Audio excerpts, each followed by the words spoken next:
Bien, hermanos, aquí en este texto que vamos a ver hoy, tal vez la frase es, la clave es la oración. La clave es la oración. Yo creo que todo cristiano sabe instintivamente que uno de los aspectos centrales en nuestra vida debe ser la oración. Algunos incluso han dicho que es la respiración del cristiano. Sin embargo, no oramos en nuestras vidas personales como debiéramos orar. Orar no es una cuestión de simplemente repetir palabras como si fuese un rezo, sino de tener comunión con el Señor en el poder del Espíritu Santo. Y para hacerlo, para tener esta relación con Dios, necesitamos primero tener una relación con Cristo. Entonces, te das cuenta, una oración efectiva requiere de una relación con el Señor Jesucristo, del poder del Espíritu Santo y de un contenido que esté de acuerdo con la voluntad de nuestro Padre Celestial. Y además la oración no es fría, no es insensible, sino que nuestro corazón tiene que estar involucrado con una actitud de fe y de dependencia de Dios. Por naturaleza, no sabemos orar. Por eso es que los discípulos le rogaron al Señor, enséñanos a orar, le dijeron. Y Pablo mismo en Romanos 8 también dice que no sabemos cómo orar, cómo pedir, cómo conviene. Es un área en la cual todos nosotros podemos crecer siempre, mucho más. Estoy seguro que varios se identifican conmigo también. El apóstol Pablo era un hombre de oración. Lo vimos, la última lección. Él dice en Primera de Tesalonicenses, el capítulo 3, el versículo 10, orando de noche y de día, con gran insistencia, para que veamos vuestro rostro y completemos lo que falte a vuestra fe. Pero no solamente podemos aprender de su compromiso, de su devoción al orar, sino también creo que podemos aprender bastante del contenido de sus oraciones. ¿Por qué oraba Pablo? ¿Qué es lo que pedía a Dios? Tantas veces nuestras oraciones están llenas de cosas banales, de cosas superficiales. Ya lo dijo Santiago. Santiago dijo, piden y no reciben porque piden mal, para gastar en sus deleites. Pero lo que motiva a Pablo en sus oraciones siempre es pedir aquello que está conforme a la voluntad de Dios, pedir aquello que nos falta para alcanzar la madurez en Cristo. Y ese debe ser nuestro enfoque también. Si nuestra iglesia quiere avanzar, si nuestra iglesia quiere continuar madurando, creciendo en su fe, solamente podremos lograrlo mediante la oración, dependiendo del poder de Dios. En este caso que vamos a ver, Pablo, después de haber defendido su carácter, recuerdan, él defiende su integridad porque dice que no es como los charlatanes que van a enseñarles cosas falsas, defiende su ministerio y Pablo concluye el capítulo 3 con una oración que tiene que ver con sus dos preocupaciones en toda la carta, en toda la sección que hemos leído. ¿Cuáles eran esas dos preocupaciones? ¿Recuerdan? Él quería verlos para fortalecerlos en su fe. No había podido ir porque Satanás se lo había impedido. Pero él recurre ahora a Dios para que intervenga. No importa todo lo que él se esfuerce, no importa todo lo que él predique, lo que él desee, lo que él ruegue, porque si Dios no interviene, no se logrará nada. Mi propósito con esta lección es que así como Pablo, nosotros también nos comprometamos con la oración para que Dios intervenga, que Dios intervenga en el fortalecimiento, en la madurez, en el avivamiento de nuestra iglesia. Entonces leamos, hermanos, estos versículos en 1 Tesalonicenses, capítulo 3, y fíjense los versículos del 11 al 13. Mas el mismo Dios y Padre nuestro, y nuestro Señor Jesucristo, dirija nuestro camino a vosotros. Y el Señor os haga crecer y abundar en amor unos para con otros y para con todos, como también lo hacemos nosotros para con vosotros, para que sean afirmados vuestros corazones, irreprensibles en santidad, delante de Dios nuestro Padre, en la venida de nuestro Señor Jesucristo, con todos sus santos. Son palabras tremendamente instructivas para todos nosotros en cuanto a la oración. La pregunta sería, ¿cómo debemos orar por nuestra iglesia? ¿Qué debemos orar por nosotros y por nuestros hermanos? En primer lugar, debemos orar que Dios elimine cualquier obstáculo satánico. Que Dios elimine cualquier obstáculo satánico. Mira cómo comienza el versículo 11. Comienza con la palabra más, que significa pero. Y esto indica que hay un contraste con la frase anterior del versículo 10 que acabamos de leer. La idea sería que Pablo, como dice el versículo 10, se esfuerza de día y de noche en orar para verlos nuevamente, para suplir lo que falta a su fe, pero es Dios quien realizará efectivamente esas peticiones. Es Dios quien guiará su camino para que pueda ir nuevamente hacia ellos. Entonces, lo más increíble de este versículo es que hay dos sujetos aquí y ambos sujetos realizan la misma acción. Mira, el primer sujeto, en el versículo 11, más el mismo Dios y Padre nuestro. El mismo Dios y Padre nuestro. Y el segundo sujeto, y nuestro Señor Jesucristo. Y están ambos al mismo nivel. Pero nota algo también muy interesante, y es que la acción que hacen ambos sujetos está en singular, no está en plural. Debería estar en plural porque son dos, pero está en singular. Mira cómo suena. El mismo Dios y Padre nuestro y nuestro Señor Jesucristo dirija. No debería ser dirijan, pero él dice dirija. Esto no es mal castellano. Esta es una traducción exacta.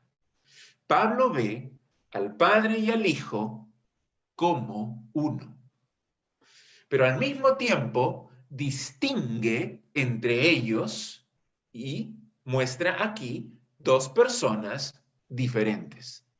Esta es nuestra preciosa doctrina de la Trinidad.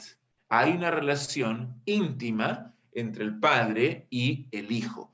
Ambos son iguales en divinidad y actúan como un solo ser, como un solo Dios.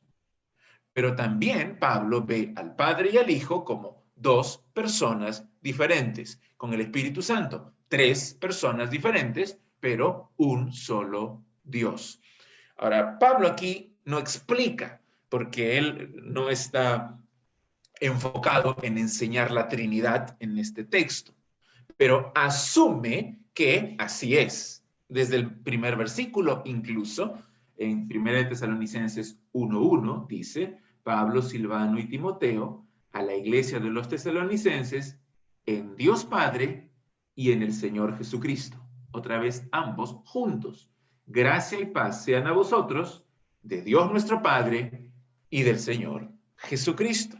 Esto para un judío, colocar en el mismo nivel a Dios, Jehová, Dios el Padre, pero también a este hombre, Jesús, era para ellos una blasfemia. Pero para nosotros los cristianos, esta es la verdad. Jesucristo es nuestro Señor. Es importante recordar a quién estamos orando. La oración no es una terapia. La oración no es un desfogue de emociones. La oración no es un rezo. La oración es presentarse para conversar con el creador del universo, con el juez de vivos y muertos, con el soberano, que resulta que es nuestro Padre porque estamos en Cristo. ¿Qué es lo que dice aquí? Porque ese es lo maravilloso, que ese Dios soberano, creador, es también Padre nuestro, como dice ahí. Pero además también se está dirigiendo a nuestro Señor Jesucristo. En ambos casos se utiliza la palabra nuestro. Padre nuestro, Señor nuestro, Jesucristo. Ambos son Dios, ambos son soberanos, ambos controlan los caminos de los seres humanos y ambos son nuestros, si es que estamos en Cristo. Pablo, entonces, ora tanto al Padre como al Hijo. Ahora, solo te pido una cosa, no confundas a las personas de la Trinidad. No digas, Padre, te agradezco por morir por mí en la cruz, porque no fue el Padre el que murió, sino el Hijo. Entonces, no confundamos a las personas. Y el patrón general en las Escrituras es que se ora al Padre en el nombre de Cristo, en el poder del Espíritu Santo. Pero no está prohibido orar a Jesucristo porque Él también es Dios. En este caso, Pablo se dirige al Padre nuestro y al Señor nuestro, Jesucristo. La petición de Pablo no es un simple deseo, sino que está confiado en que así será.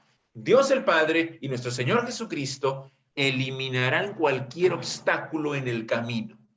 Mira lo que pide en el versículo 11, que dirija nuestro camino a vosotros.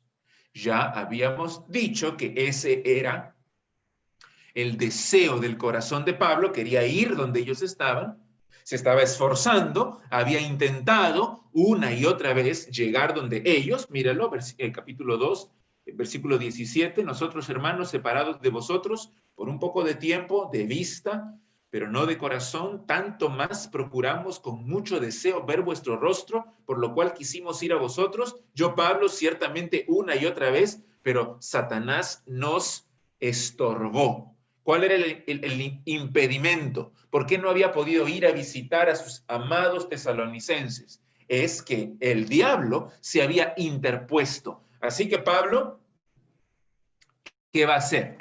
¿Va a decir, Satanás, te ordeno en el nombre de Cristo que salgas del camino? No. Él, aquí en el versículo 11 del capítulo 3, ora a Dios y a Jesucristo y dice, Señor, dirige nuestro camino. Reprende a Satanás, que tengamos un próspero viaje y que veamos el rostro de los tesalonicenses. Y de igual forma, necesitamos confiar nosotros en la dirección de Dios para nuestros pasos. Él es el soberano y es nuestro Padre y sabe lo que es mejor para nosotros. Siempre actúa de acuerdo a sus propósitos y siempre hace todas las cosas que Él quiere para su gloria. Confiando en esas verdades, entonces me acerco a Él y derramo mi alma en oración delante de Él, esperando su voluntad, porque siempre es perfecta, siempre es buena, siempre es agradable. Entonces, ¿qué es lo que pedimos en primer lugar? Que Dios elimine cualquier obstáculo satánico del camino, que Dios dirija nuestro camino.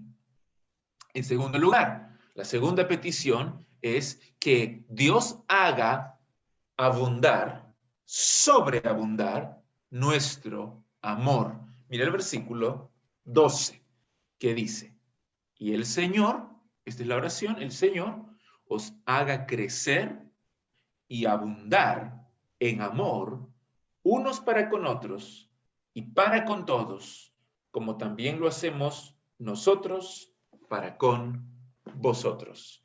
Entonces, Pablo aquí en el versículo 12 cambia de orar por sí mismo para que Dios dirija su camino y ahora ora por los tesalonicenses.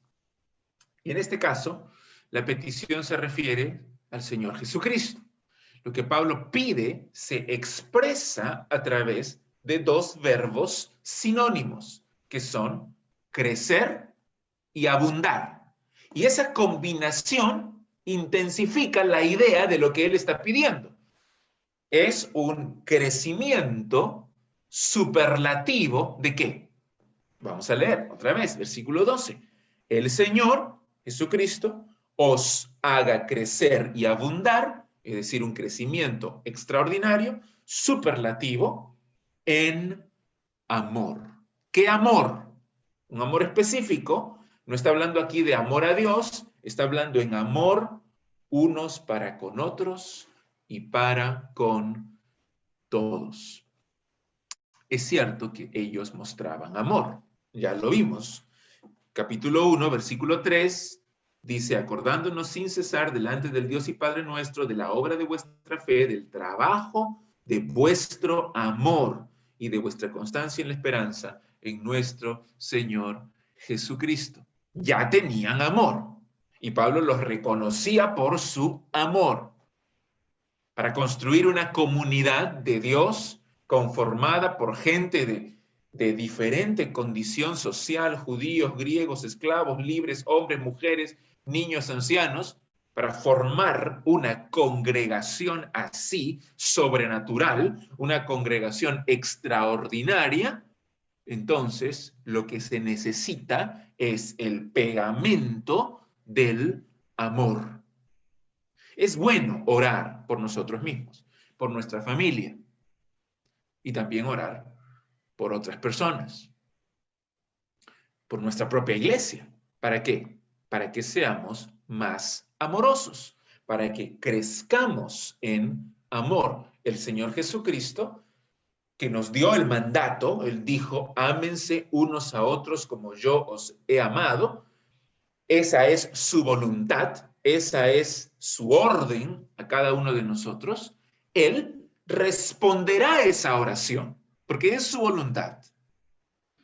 Mira lo que dice en Romanos 12:10. Romanos 12:10 dice, amaos los unos a los otros con amor fraternal, en cuanto a honra, prefiriéndoos los unos a los otros. Uno más, en Primera de Pedro, observa, Primera de Pedro, capítulo 1, el versículo 22, dice, habiendo purificado vuestras almas por la obediencia a la verdad, mediante el Espíritu, para el amor fraternal, no fingido, amaos unos a otros entrañablemente de corazón puro. Cuando alguien ha pasado de muerte a vida, confiando en Jesucristo, entonces comienza a ver a las demás personas como Dios los ve. Quiere amarlos, sin egoísmo, sin rencor, quiere perdonarlos, quiere hacerles bien. Ese afecto debe ir en crecimiento siempre en el creyente. Como dice un comentarista, Edmund Hibbert, él dice, el amor cristiano genuino es lo único en la vida cristiana que no puede exagerarse. Es decir, no podemos llegar al exceso, no podemos decir, ¿sabes qué? Ya tenemos suficiente amor y ya no crecemos más allí. No, no alcanza un límite. Siempre podemos seguir creciendo en amor. ¿Por qué? Porque es el amor de Dios derramado en nuestros corazones. Solamente puedo amar verdaderamente a los demás si es que yo mismo he experimentado el amor de Dios en Cristo en mi propia vida. Mientras yo más amo a Dios, más se desborda mi amor por otros. Ojo aquí que Pablo no está hablando de una emoción, no está hablando de un sentimiento, no está diciendo que tu emoción crezca y crezca. No, porque eso no es amor. Claro, están involucradas las emociones, el sentimiento, pero eso en sí mismo no es el amor. Está hablando aquí de actos de bondad. Está hablando de servir a otros. Está hablando de orar por otros. Está hablando de suplir necesidades de nuestros hermanos. Pero ese amor no debe limitarse al que debía manifestarse entre los miembros de la iglesia.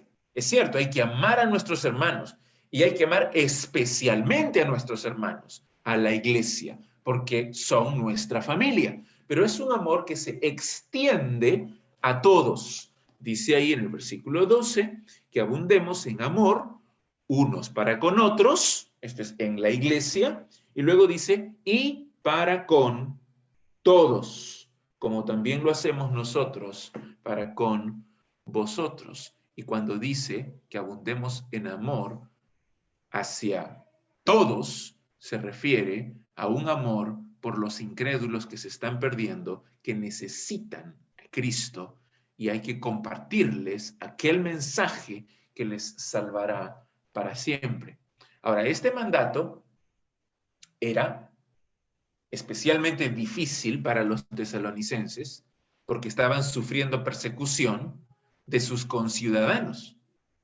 Una frase muy similar se da al final de la carta. Capítulo 5, el versículo 15 dice, mirad que ninguno pague a otro mal por mal, antes seguid siempre lo bueno unos para con otros y para con todos. Entonces, el ejemplo de amor, nuevamente, son los misioneros que les predicaron el evangelio. Pablo, Silas y Timoteo, al final de este versículo, dicen, ustedes ámense así como también lo hacemos nosotros para con vosotros. Cuando nosotros llegamos a ustedes por primera vez a Tesalónica, ustedes eran incrédulos, enemigos de Dios. Y nosotros no nos quedamos callados, sino que les proclamamos a Cristo. Les expresamos, además de darles a Cristo, también les expresamos afecto y gracia y cariño y amor. Ustedes lo vieron en nosotros. Ahora hagan ustedes lo mismo entre ustedes y también con sus vecinos y con sus amigos para que se conviertan al Señor. ¿Acaso no necesitamos orar para que nuestro amor crezca más? Amor unos por otros y amor por el mundo perdido. Lo que esto significa es que hay que dejar de pensar tanto en uno mismo y mis intereses y lo que a mí me conviene y pasar más tiempo pensando en cómo suplir necesidades. Y no estoy hablando aquí solo de necesidades materiales, sino principalmente espirituales de los demás también. Y la tercera petición, la última, es que Dios afirme nuestra fe. Mira el versículo 13. Para que sean afirmados vuestros corazones, irreprensibles en santidad, delante de Dios nuestro Padre, en la venida de nuestro Señor Jesucristo, con todos sus santos. El propósito del versículo 12, es decir, el propósito de crecer en amor, es que sean afirmados sus corazones. Esa es la razón por la que Pablo envió a Timoteo, ¿recuerdas? Capítulo 3, el versículo 2, dice, para confirmaros y exhortaros respecto a vuestra fe.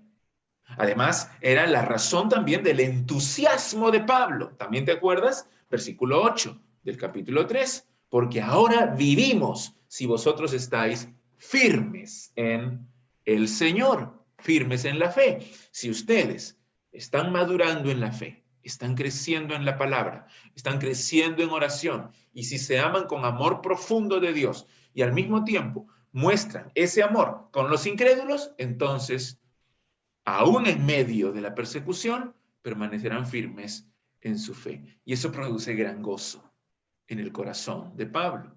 Entonces, Pablo aquí continúa acumulando frases para referirse a su firmeza en la fe. Tú me preguntas, tal vez, pastor, ¿qué significa esto de estar firmes en la fe? Pablo lo sigue explicando, que sean afirmados vuestros corazones, es decir, aquello que es el centro de comando de todo su ser, su corazón, que sea afirmado en la palabra. ¿Qué más? Irreprensibles en santidad. Entonces, que el Señor los fortalezca en su ser interior para que vivan una vida de santidad. Ese era el propósito de Dios para su pueblo, Israel, en el Antiguo Testamento. Él les dijo, me seréis un reino de sacerdotes y gente santa.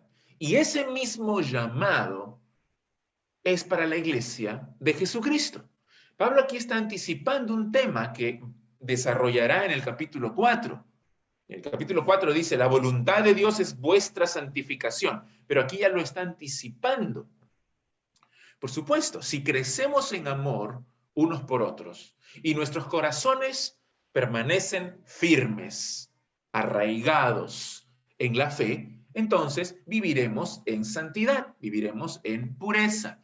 Un corazón que ama a Dios y que ama a los demás, no amará al mundo ni al pecado.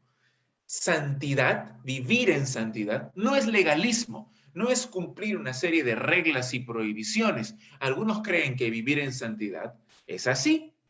Y dicen, yo soy santo porque no tomo, soy santo porque no fumo, porque no miento, porque no cometo adulterio. No, tú puedes cumplir con todas esas reglas, pero si no tienes amor por Dios y por tu prójimo, es en vano. La verdadera vida de santidad es aquella que está firme en el Señor, que ama a Dios con todo su ser y que ama a su prójimo como a sí mismo.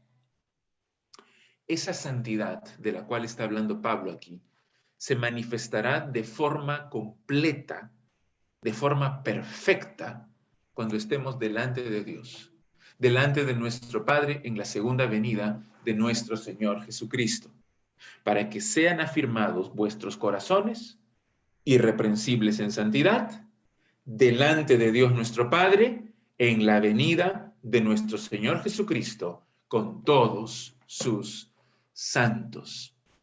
Es significativo que el juez de todo el universo, el juez de vivos y muertos, es nuestro Padre. La oración de Pablo, entonces, es que ellos crezcan en amor abundantemente. ¿Para qué? Para que estén firmes en su fe. ¿Y para qué?